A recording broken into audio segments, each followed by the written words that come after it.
Concern for Kolkata और Kolkata citizen initiative की ओर से कैंसर की पहचान और उसके उपचार पर एक संवादात्मक सत्र का आयोजन किया गया।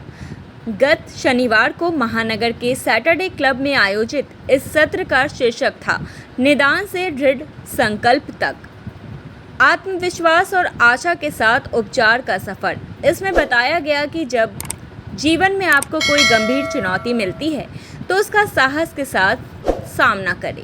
कार्यक्रम में कैंसर पर फतह हासिल करने वाले और रिबाउंड पुस्तक के लेखक सुभाष सेठी ने कहा कि कैंसर के उपचार में दवाओं के साथ आत्मशक्ति व साहस का भी बड़ा योगदान है। उन्होंने कैंसर से पीड़ित होने के बाद अपने अनुभवों को साझा किया। उन्होंने अपनी पुस्तक में उन्हीं अनुभवों को शब्दबद्ध किया है।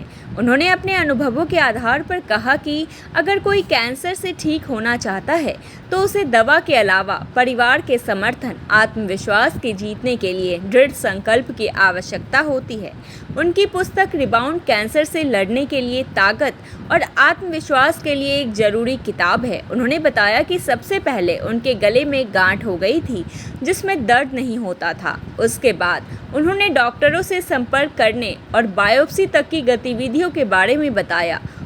उन्होंने कहा कि हमने बड़े बड़े मंका बना लिए पर अपने लिए घर नहीं बना पाए। उनके कहने का तात्पर्य था कि एक ऐसा घर जहां आत्मीयता हो, प्रेम हो, आपसी विश्वास हो। उनका संदर्भ था कि घर और परिवार के समर्थन से ही उन्होंने कैंसर की जंग जीती है। मैंने एक आउट शीट निकाली है, आप सबों के लिए जरूर लेके जाइए, इसको पढ़िएगा कि साथ अपने खान पान को हम कैसे ठीक करें। सब जन जितने भी हो कम से कम प्रोसेस्ड फूड, शुगर जितनी कम कर सकें। ये जो रात का खाना सोने के पहले हम कम से कम 4 घंटा पहले खाएं। कम से कम 20 से 25 मिनट हम एक्सरसाइज करें, वॉकिंग करें, तो आज हमारी भी जिंदगी अच्छी हो जाएगी।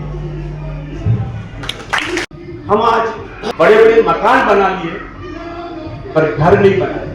हम आज बहुत सारी बड़ी we are earning in multimillion amount but we have lost ethics. We have made build big buildings but we have lost making houses. हम मल्टी-मिलियन कमाई हुई, डाइवोर्स से ज्यादा बढ़ गए। हम मून पर चले गए लेकिन हम सड़क पार करके अपने एलिंग ब्रदर को या एलिंग फ्रेंड के रिश्तेदार के पास नहीं जा रहे। हम आज ये हालत हो गई। इस शांति वेलनेस क्लिनिक में वहाँ डॉक्टर जय पाटिल थे। मैं वहाँ गया तो डॉक्टर ने देखते कहा कि आप उसे अल्ट्रासाउंड कराइए, अल्ट्रासाउंड सोनोग्राफ। हम इमीडिएटली यूएसजी करने गए। शाम को जब रिपोर्ट आई तो रिपोर्ट में लिखा था inconclusive, needs further FNAC, fine needle spirit syringe उसको बोलते हैं।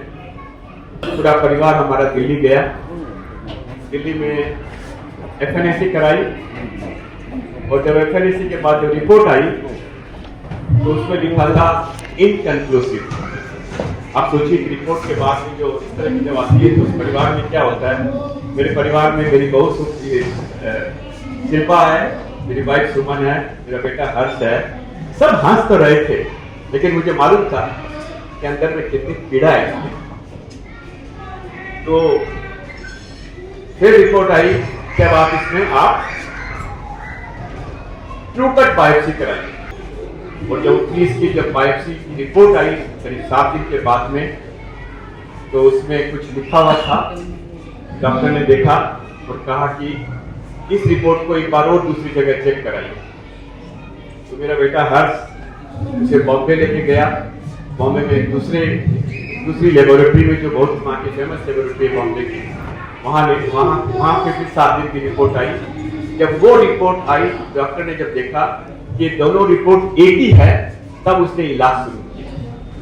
उसका कहने का मतलब ये था कि अगर हम कुछ भी गलती कर दें इस रिपोर्ट में और डायग्नोसिस में और ट्रीटमेंट में तो पूरा गलत हो जाएगा। बिकॉज हर बीमारी, एक कैंसर तो हजारों तरह की होती है और हर कैंसर का अलग प्रोटोकॉल होता है और उसका जो प्रोटोकॉल अगर हम मिक्स मैच हो गया तो ये पूरा का पूरा वो बर्बाद हो जाएगा। डॉक्टर विवेक अग्रवाल ने कार्यक्रम में कहा कि कैंसर के बारे में शीघ्र पता चलने से इलाज में सफलता मिलने की अधिक आशा रहती है। डॉक्टर अग्रवाल ने चीनी, मैदा और तली हुई चीज़ों का उपभोग कम करने तथा धूम्रपान न करने की भी सलाह दी। उन्होंने कहा कि कुछ प्रकार के कैंसर ऐसे होते हैं जिन्हें जड़ से खत्म नहीं किया जा सकता। उन्होंने कहा कि इलाज से ऐसे कैंसर रोगियों की उम्र बढ़ाई जा सकती है। उन्होंने कैंसर रोग की जटिलताओं पर भी प्रकाश डाला। डायबिटीज तो कभी क्योर नहीं होगा, कैंसर फिर भी क्योर हो जाएगा, आपका कैंसर खत्म हो जाएगा। और अगर स्टेज 4 में डिटेक्ट हो तो आई एग्री कि इसको जड़ से खत्म करना मुश्किल है, जड़ से खत्म करना आसान नहीं है। लेकिन with the current modern treatment almost in all kinds of cancer, even if it is detected in a stage 4, almost 25% patients, 1/4 patients ऐसे हैं जिनको हम लॉन्ग टर्म के लिए ये डिजीज कंट्रोल कर सकते हैं और इतना कंट्रोल कर सकते हैं कि पेशेंट एक नॉर्मल लाइफ जी सकते हैं, नॉर्मली रह सकते हैं और सालों तक रह सकते हैं। स्टेज 4 में कंप्लीटली वाइप आउट करना मुश्किल है, लेकिन नामुमकिन नहीं है, मुश्किल है। लेकिन up to 25% of patients even in stage 4 in many types of cancer can live a normal life for long term. long term का मतलब कितना? हमारे साइंस में हम 5 साल एक तरह का बोलते हैं कि अगर 5 साल ओवरऑल सर्वाइवल है और 5 साल की जिंदगी है तो उसको ऑपरेशनल क्योर मानते हैं कि एक तरह का ऑपरेशनल क्योर है अगर 5 इयर्स है।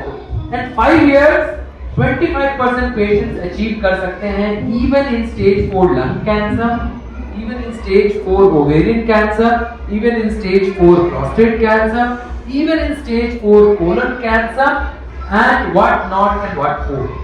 लिम्फोमा और ल्यूकेमियाज की तो बात ही नहीं कर रहे, बिकॉज़ लिम्फोमास और ल्यूकेमियाज में सर ये आर या पार वाली लड़ाई है। ओपी झुनझुनवाला ने अपने स्वागत भाषण में कार्यक्रम के आयोजन में सहयोग के लिए SMPL इंफ्रा की तारीफ Concern for Calcutta and Calcutta Citizen Initiative in association with SMPL Infra Limited. Today's theme की पवन पहाड़िया ने धन्यवाद ज्ञापन किया। श्रीमती सुमन सेठी का अभिनंदन कौशल्या जैन एवं साथी सदस्यों ने किया।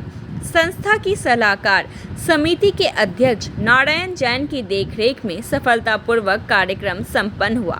पूर्व अध्यक्ष बीजी राय, समीर दत्त, राजेंद्र खंडेलवाल, दीपक जैन तथा लेखा शर्मा, केदारनाथ गुप्ता, बाबूलाल दुग्गड़, पुष्पा अग्रवाल तथा अन्य सदस्यों ने भी समारोह में सक्रिय भागीदारी की। दिन भर की ताज़ा तरीन खबरों और ब्रेकिंग न्यूज़ के लिए बने रहिए स्पष्टता न्यूज़ के साथ। ज़्यादा से ज़्यादा खबरों के लिए बेल बटन दबाकर लाइक, शेयर और सब्सक्राइब